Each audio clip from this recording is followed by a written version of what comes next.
Bonsoir Aurélie. Bonsoir David, bonsoir à tous. L'inflation est-elle suspecte? Aurait-elle une face cachée? De quoi parle-t-on précisément?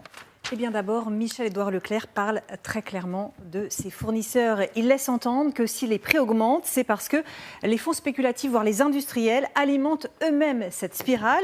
Et quand on lui demande d'être plus précis, il cite plusieurs exemples. Écoutez. Le cacao, le café, pourquoi est-ce qu'on doit se payer des hausses de cette nature-là? Alors, certains ont invoqué la guerre de l'Ukraine, quoi. Faut pas charrier. La moutarde, ok, il en manque un peu dans les récoltes canadiennes, parce que la moutarde de Dijon, la graine, elle vient beaucoup du Canada. Hein, plutôt du Canada que de l'Ukraine, d'accord.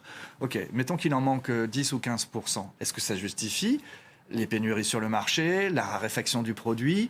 Non, il y a des gens qui font de la rétention de stock pour le vendre au prix fort.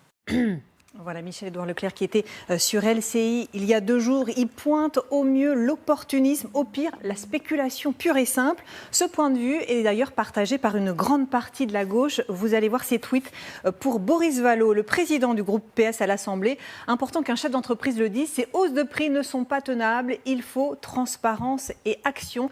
La réaction aussi de Clémentine Autain, députée de la France Insoumise, si même un des principaux PDG le dit, l'augmentation est directement corrélée aux immenses sommes données aux grands groupes sans aucune contrepartie. Alors prenons les choses dans l'ordre, Aurélie. D'abord, est-ce que les cours du cacao, est-ce que les cours du café, est-ce que le prix de la moutarde, est-ce que ces cours et ces prix ont bondi ces derniers mois? Et si oui, la spéculation peut-elle être mise en cause? Pour le cacao, il y a une hausse, mais elle est modérée. Regardez, les cours sont extrêmement volatiles. Vous le voyez, ils ont beaucoup augmenté en début d'année avant de redescendre. Et sur un an, la progression est finalement d'à peine 6%. Pour le café, là, oui, on peut le dire, vous allez le découvrir, les cours ont bondi de 40%, ce qui est assez exceptionnel. Enfin, pour la moutarde, son prix a augmenté de 9% en un an, c'est beaucoup. La tonne coûte désormais 1 700 €. Alors pourquoi ces hausses? Y a-t-il effectivement des mouvements de spéculation?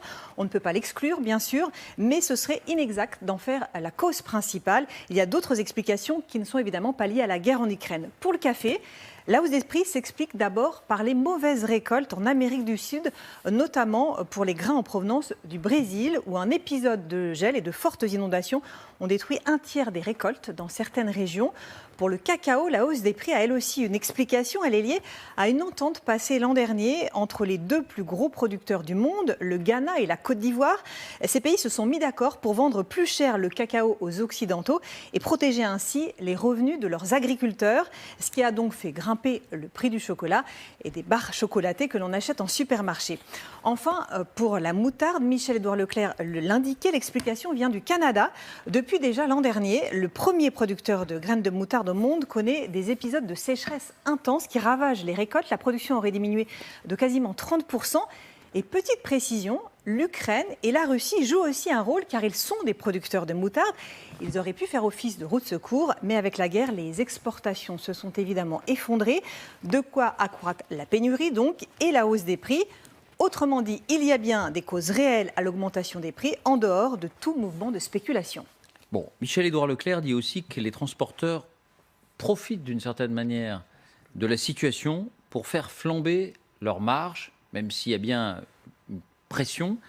C'est vrai ou c'est faux? Eh bien d'abord, regardons précisément les propos de Michel-Édouard Leclerc. Quand vous voyez tous les fournisseurs arrivent avec des factures de transport en augmentation de 15, 20, 30% et qu'en même temps, vous voyez que les sociétés de transport sortent des bénéfices par milliards l'année dernière. On voit bien que ce n'est pas l'indisponibilité des containers qui a fait que ce qui est rare est cher.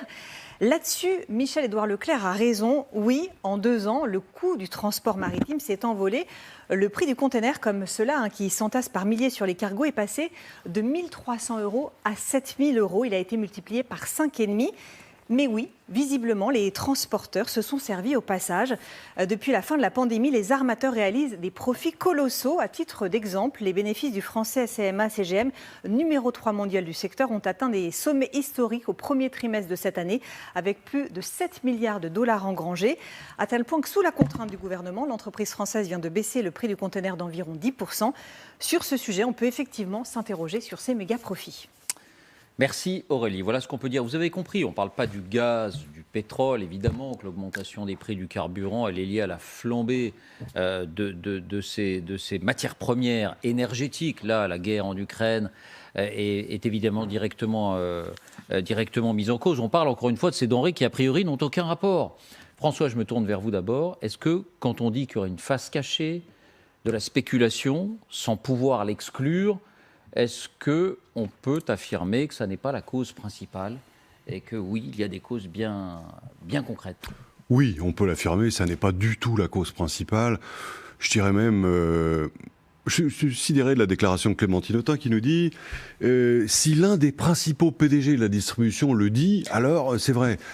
Raison de plus pour reprendre ses distances, pour deux raisons. D'abord, Michel-Édouard Leclerc, homme éminent, toujours un positionnement à côté du consommateur, c'est très intelligent. Hein, et il profite de l'actualité, non pas au sens financier, mais c'est un homme qui fait de la pédagogie, mais c'est toujours une pédagogie orientée. C'est quelqu'un qui vend. Hein, et évidemment, son objectif est de développer son entreprise. Le deuxième élément, c'est qu'il est en pleine négociation avec les fournisseurs. Pardon.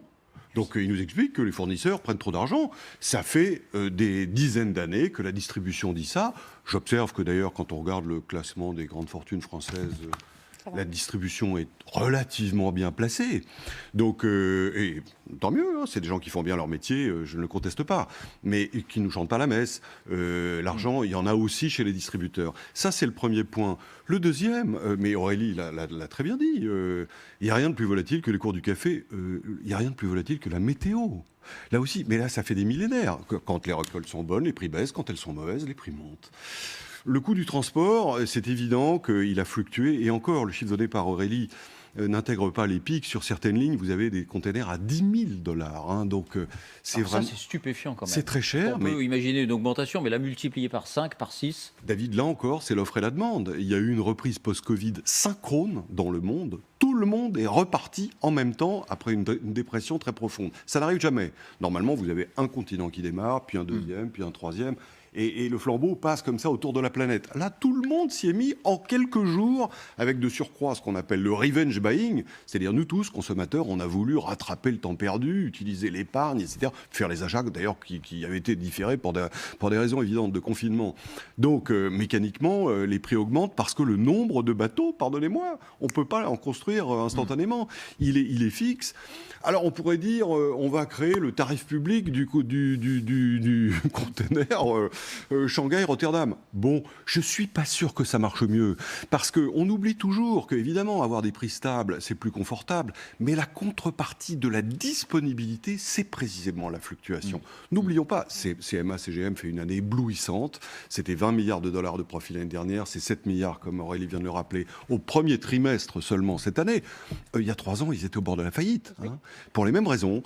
Et là aussi, les prix, ça monte, ça descend, c'est désagréable, mais finalement, on n'a pas trouvé encore de meilleur système. Donc il y a une coïncidence en quelque sorte entre des phénomènes météo, la reprise du Covid et puis cette guerre en Ukraine qui fait que sur des matières premières différentes, on a tout à la fois, pour toutes ces matières, un mouvement à la hausse. Le déterminant principal de l'inflation, c'est coût du transport, coût de l'énergie. Voilà, c'est ça le socle. Après, vous trouverez sûrement quelqu'un qui, dans un hangar de la banlieue de Dijon, a stocké 10 000 pots en se disant je les vendrai 2,80 francs, pardon, j'en ai plus en francs, 2,80 francs au lieu de 2,60 francs. En Suisse. Suisse, voilà, sûrement. Hein. Mais rappelons quand même que 12 000 contrôles ont été effectués par la DGCCRF, c'est-à-dire l'organisme de contrôle de Bercy depuis le début de l'année. Il n'y a pas eu une anomalie. Donc, les fraudeurs sont vraiment bien organisés. Emmanuel, vous qui suivez ces secteurs depuis longtemps, est-ce qu'on ne peut pas imaginer malgré tout que, je ne sais pas s'il faut les appeler des fonds de pension, mais c'est des fonds aussi qui négocient ces matières premières, qui servent d'intermédiaires, se disent tiens, il y a une guerre quelque part, ça va forcément monter, c'est le moment d'acheter parce qu'effectivement demain on revendra plus tard, et qui de ce fait alimentent eux-mêmes un phénomène sur lequel ils spéculent. Ça trouve ses limites. Le marché des matières premières, c'est quand même un marché d'offres et de demandes. Et cette musique-là, on l'a déjà entendue sur le blé quand le blé était très haut, en disant il y a des stocks cachés de blé. On l'a entendu à gauche. Hein, il y a des stocks cachés de blé, ce qui était absolument faux. On était en fin de campagne. Des stocks de blé, il n'y en avait pas. Et d'ailleurs, je vous confirme qu'il n'y en a toujours pas plus, puisqu'on est encore plus en fin de campagne. Donc ça fait partie de la grande mythologie, de la spéculation. Et ce que je trouve assez intéressant sur notre histoire de cacao et de de cacao notamment, c'est que les prix montent parce que les pays producteurs se sont organisés pour être payés plus décemment. Comme l'OPEP en quelque sorte Ça avec le pétrole. devrait réjouir absolument la gauche française de savoir que des pays ne se font plus piller leurs ressources mais s'organisent pour les vendre correctement. Il y a quelque chose qui ne colle pas dans ce raisonnement-là. Alors après, pour prendre l'image un peu plus large, il faut bien comprendre que on parle d'une chaîne alimentaire. Et dans tous les maillons de cette chaîne alimentaire, on a des perturbations et on a des raisons d'avoir de l'inflation. On en a dans le monde agricole parce que, François l'a très bien dit, une récolte, ça dépend de la météo. Il n'y a pas de toit sur l'agriculture nulle part dans le monde. Et là, les récoltes, elles ont été perturbées à plusieurs endroits dans le monde, aux États-Unis, au Canada, on l'a vu en Inde, un peu partout, en Australie. Ensuite, le coût de l'énergie, il se répercute sur le coût de la production agricole. Parce que les machines, parce que les engrais, ce sont des coûts qui sont liés à l'énergie. Donc ça, c'est la première chose. Après, vous avez le transport, on l'a évoqué. Ensuite, vous avez l'industrie de transformation. Donc elle achète ses matières premières plus chères. Et en plus, elle achète aussi ses emballages plus chers. Parce que, par exemple, une matière comme l'aluminium a monté de 80% en quelques mois. Et là, c'est lié à la guerre en Ukraine ? C'est lié au post-Covid, c'est lié au redémarrage des usines en Chine. C'est parce que c'est aussi une industrie qui est très consommatrice en électricité. C'est un peu tout, en fait. Tout se mélange au même endroit. Donc voilà, les emballages, c'est pareil pour le verre. Le verre, on en manque. Une partie est fabriquée en Russie, en Ukraine, donc on manque de petits pots en verre, par exemple, donc les prix flambent. Le fabriquer du verre en France, ça coûte de plus en plus cher, c'est une activité électro-intensive. Donc voilà, pour la transformation, on en est là. Et c'est pareil à tous les maillons de la chaîne, parce qu'en plus, on demande aux entreprises de revaloriser les salaires pour faire face à l'inflation. Donc en fait, quand on prend les choses comme le fait Michel-Édouard Leclerc, on prend les choses à l'envers.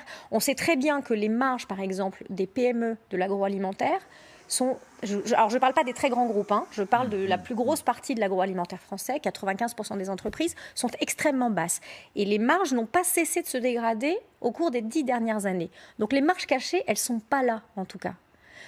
Maintenant, on sait aussi... Et vous dites pour les PME, pas forcément pour les grands groupes. Les grands groupes ont traditionnellement des marges très élevées. Coca-Cola a des marges très élevées, Danone a des marges très élevées. Le truc, c'est qu'ils n'ont pas le même pouvoir de négociation vis-à-vis de la grande distribution. Quand vous êtes Coca-Cola, vous allez voir Michel-Édouard Leclerc et vous lui dites mon prix, c'est celui-là. Et Michel-Édouard Leclerc aura beau dire non, je ne veux pas payer ce prix-là. S'il n'a pas de Coca, il n'a pas les gens qui viennent acheter le Coca et faire le reste des courses. Ce sont des produits d'appel. Il y a quelques produits comme ça. Le Coca, le Ricard, le Nutella, qui sont des produits sur lesquels les fournisseurs ont des marges importantes parce que ce sont des produits indispensables au rayonnage. Pour le reste, c'est pas vrai. La plupart des gammes sont interchangeables. Et donc, tous n'ont pas le même pouvoir face à la distribution. Donc, Michel-Édouard Leclerc, il est quand même un petit peu gonflé, d'autant qu'on sait que dans les négociations qu'il mène avec ses fournisseurs, il leur fait régulièrement payer des pénalités de retard, quand bien même les entreprises ont été déstabilisées par le Covid et qu'elles ont eu des surcoûts énormes parce qu'elles se sont beaucoup adaptées. Donc vous voyez, on est en train de payer tout ça. La désorganisation du Covid, l'énergie, l'Ukraine, les récoltes, tout en même temps. J'avais une question aussi sur le tournesol, mais j'y reviendrai tout à l'heure, parce qu'il y a un sujet précis sur le tournesol aussi qui intrigue beaucoup. D'abord, Franck, je voudrais votre sentiment là-dessus. Comme élu local, j'imagine que tous les jours, vous entendez ça, mais ces prix, ils montent incroyablement, et la guerre en Ukraine, elle a quand même bon dos. Finalement, quand on regarde dans le détail, on s'aperçoit que tout cela s'explique. D'abord, quand on se met à la place du consommateur, et j'en vois tous les jours, les prix augmentent. Et ça, il n'y a pas de débat là-dessus. C'est incontestable. C'est-à-dire que quels que soient les produits, notamment les produits de première consommation, vous vous apercevez que les prix ont parfois même doublé sur certains produits. Et donc le fait est, c'est que il ne faut pas que l'arbre cache la forêt. Ce n'est pas uniquement la guerre en Ukraine qui explique tout ça. D'abord, il y a des ententes commerciales, dont on a évoqué tout à l'heure, par exemple sur le cacao, qui font que certains pays se mettent entre eux pour, bien évidemment, protéger leur marché, ou en tout cas essayer que les prix soient élevés. Donc tout ça fait qu'avec le prix notamment du transport et de la logistique, parce que c'est vrai que chacun fait son plein, on n'a jamais fait des pleins à des sommes aussi importantes. Et ça, à la C'est limite, incroyable. on peut le comprendre parce qu'on se dit, bon, Ah oui, mais pétrole, ça gaz, a des les répercussions. principaux exportateurs. Oui, mais quand on Le parle robinet est des coupé. transports, malheureusement, les bateaux, ils avancent pas avec encore de l'hydrogène. Ça serait bien, mais c'est pas le cas. Donc voilà, donc on est dans des situations où, en fin de compte, les conséquences sont vraiment dans la vie quotidienne. Et moi, je le vois sur les départs en vacances, par exemple. On le voit de plus en plus. Les gens vont privilégier sans doute des modes de consommation, d'alimentation différentes que ce qu'ils avaient prévu auparavant. C'est-à-dire qu'ils iront plus dans les restaurants, ils vont aller dans les petites supérettes qui notamment sont organisées par certains distributeurs, où on peut manger sur place. Dans les supérettes. Exactement, c'est une nouvelle formule, notamment d'un grand groupe de distribution, qui permet en fin de compte d'éviter d'aller au restaurant, mais de consommer sur place et de consommer moins cher. Vous voyez, donc tout ça s'adapte très vite à une rapidité extrême. C'est les restaurateurs qui vont pas être contents. Mais bien sûr. Thomas. Moi, je trouve que la gauche est très très mal inspirée quand elle pointe ce qu'elle pointe, ce qu'on a entendu là. La gauche pourrait être bien mieux inspirée à souligner le fait qu'elle a raison de dire qu'il y a un dérèglement climatique qui a de plus en plus d'impact sur nos vies de tous les jours et que donc il faut organiser une société où on relocalise beaucoup de production. Ça pose des tas de questions, mais enfin, au moins c'est un débat à ouvrir. Puisque le prix du transport, on l'a vu, est une grande part de l'inflation. Et il faut aussi organiser une production décarbonée. Enfin bon, il y a des chantiers beaucoup plus intelligents que d'aller se mettre dans la roue et prendre prétexte qu'un patron, qui pour une fois a raison, généralement ils ont tort. Tiens, quand un patron dit comme eux, ils auraient raison. C'est quand même étonnant qu'un patron, pour des raisons commerciales, il lui faut, comme ses étiquettes augmentent, il lui faut des boucs émissaires. C'est pas moi, c'est les fournisseurs. C'est pas moi, c'est les agriculteurs. C'est pas moi, c'est les grands groupes. Ça, c'est totalement démago. Je trouve que François était très gentil, il a été un peu euphémisant en parlant d'Édouard Frédéric, de Monsieur Leclerc. En fait, il est complètement démago dans cette histoire-là. Il observe et je aussi, dois dire que les porte-paroles de la France Insoumise aussi. Donc, il y a un autre combat à mener quand on est de gauche, c'est un combat plus écologiste, plus lent, plus exigeant, peut-être moins immédiatement populaire. Écoutons la France Insoumise, justement. Écoutons Jean-Luc Mélenchon, parce que lui, déjà, il y a quelques jours, il pointait la hausse du blé et se posait des questions. Écoutons-le. Michel-Édouard Leclerc, qui n'est pas un communiste, sauf erreur, a expliqué que l'augmentation des prix était une augmentation qui était liée à la spéculation. S'il y a de l'inflation, c'est parce qu'il y a de la spéculation. Quand les pâtes augmentent aujourd'hui, on fait des pâtes avec le blé de la récolte précédente. Et à l'époque, il n'y avait pas les blocages qu'il y a aujourd'hui. Donc il faut un peu arrêter de se moquer du monde en laissant croire que tout ça serait une loi de la nature qui ferait augmenter les prix. Non, c'est la spéculation. Alors il y a une collision extraordinaire. Alors attendez, entre un grand patron, un démago et un politique démago. Alors parce que attendez, le blé les a pâtes commencé à... d'aujourd'hui qu'on mange ont-elles été fabriquées avec les récoltes oui, mais le de prix l'année est dernière? celui du blé d'aujourd'hui. Non mais posons la question. C'est le blé de l'année dernière, mais le prix c'est le prix d'aujourd'hui. Enfin, C'est le même sujet sur les Mais le blé a commencé à monter l'année dernière déjà. Il est aujourd'hui, il est retombé un peu. Il est au niveau où il était en novembre dernier, c'est-à-dire déjà très très haut. Et en novembre, moi j'écrivais les premiers papiers sur la flambée du blé, mais des pays entiers dans l'embarras alimentaire. Alors pourquoi le blé a flambé alors même que les deux greniers à blé du monde, la Russie et l'Ukraine, n'étaient pas encore en guerre? Parce qu'il y avait déjà des tensions sur les engrais, il y avait déjà des tensions sur le gaz. Des prix du gaz découlent directement les prix des engrais, et des engrais découlent directement le rendement des champs de blé. Et parce que, Thomas l'a dit tout à l'heure, les cultures, c'est devenu très très erratique avec le dérèglement climatique. L'année dernière, il n'y a pas eu une bonne récolte aux États-Unis, il y a eu des accidents de récolte en Argentine dans certains coins, il y a eu des accidents de récolte en France, on a fait une bonne récolte l'année dernière, mais ce n'était pas le cas partout en Europe. Donc en fait, ça vient de là en fait. On fait un ratio des quantités disponibles sur le marché et c'est ça qui fixe le prix. Non mais ce qui est impressionnant, c'est qu'on comprend que tout se tient. On peut avoir l'impression que le prix du blé est indépendant de tout un tas d'autres facteurs économiques et en fait, ce que vous dites, le prix du gaz, donc des engrais, le carburant dans les tracteurs. On ne vise pas les bonnes causes. Si on élargit la focale, on est dans un monde où les matières premières se raréfient. Donc, ça n'avait aucun sens. Et c'est comme ça qu'on a organisé la pénurie. C'est-à-dire que le fait de bloquer les prix, qui est la solution fétiche. Aussi, moins d'immigration, et l'extrême droite pourra dire, bah tiens. Donc, c'est quand même. Je trouve que c'est très démago, cette façon Franck, ça veut dire viser les mauvaises Surtout que cibles. les distributeurs seront de ce fait-là, mettront pression sur ces deux pays-là Bien sûr. pour essayer de se fournir autre part. Donc là-dessus, il y a un double langage, bien évidemment. Mais ça veut- On est très dépendant des marchés extérieurs. On le voit par exemple sur le blé, sur le tournesol, etc. La moutarde de Dijon, attendez, Ah, on oui, découvre oui. que la moutarde Mais de qui est Dijon... réalisé sur notre pays. Il y a beaucoup de produits qui sont réalisés avec les pays étrangers. Le pastis. Donc, Le camembert. le pastis, je suis même pas sûr. Non, faut mais vérifier, le blé, j'espère. on est autosuffisant. Mais voilà, donc on est dans une situation où, en fin de compte, cette dépendance-là amène à ce que le politique n'a plus de pouvoir. En tout cas, le politique intérieur. C'est-à-dire que le président de la République, il peut décider d'essayer d'avoir plus de tournesol et ça ne marchera pas. Il peut essayer d'obtenir plus de matières premières, ça ne marchera pas. Oui, C'est-à-dire comme que- il s'est fait élire en disant qu'il aurait du pouvoir là-dessus. alors, Alors, la moi, difficulté, je pense qu'il en a. elle est là parce qu'il ne maîtrise pas l'inflation en plus. Alors, il Oui. en a du pouvoir. Il en a du pouvoir. Il en a du pouvoir sur le milieu de la chaîne, parce qu'en fait, on a un énorme problème en France dans notre chaîne alimentaire, c'est la compétitivité. Les fameux impôts de production dont on a parlé pendant la campagne, ils grèvent aussi les comptes de l'industrie agroalimentaire. Et si on veut donner un peu d'air à ces industries-là et leur permettre de baisser les prix, il faut leur permettre de baisser les prix à la Pardon production. Emmanuel, quand on a baissé la TVA pour la restauration, on n'a Mais je parle pas de la vu TVA, beaucoup c'est- les c'est- prix baisser sur le menu. Non, mais c'est Non, le mais il y a eu coût des des recrutements par contre Les coûts du salaire, supplémentaires. et après, ça permet aussi d'investir dans des machines plus performantes. Enfin, vous voyez, c'est un cercle vertueux. Non, mais- Ce que je voudrais rajouter, moi, sur tous ces produits, c'est que les marchés sont mondiaux et ils évoluent de concert. C'est-à-dire que quand le blé monte, le maïs monte aussi, parce qu'il y a des substitutions qui se font à la marge sur certaines consommations. Ça fait aussi monter les prix du riz. Et on parlait tout à l'heure du tournesol. Alors pourquoi il n'y a plus d'huile de tournesol Alors, dans les magasins? Pourquoi il n'y a plus d'huile de tournesol dans les magasins? Parce que là, c'est quand même pas l'Ukraine et la Ah bah Russie. si, totalement, parce que l'Ukraine, c'est 50% de la production mondiale de tournesol. Ah bah et si voilà. on ajoute la Russie, c'est Tout ce qu'on fabrique en Ukraine, c'est 80% incroyable. des échanges mondiaux de tournesol. Donc c'est une hégémonie sur le marché. La France est un producteur de tournesol, c'est le 9e producteur mondial. Autant vous dire qu'on est loin dans les choux et qu'en fait, le tournesol a deux usages. On s'en sert pour l'huile alimentaire. Et on s'en sert pour le tourteau, ce qui reste quand on a pressé les graines, ça sert à nourrir les animaux. Et donc la France est très dépendante notamment du tourteau ukrainien pour ces animaux. Alors on est en train de relancer une production de tournesol.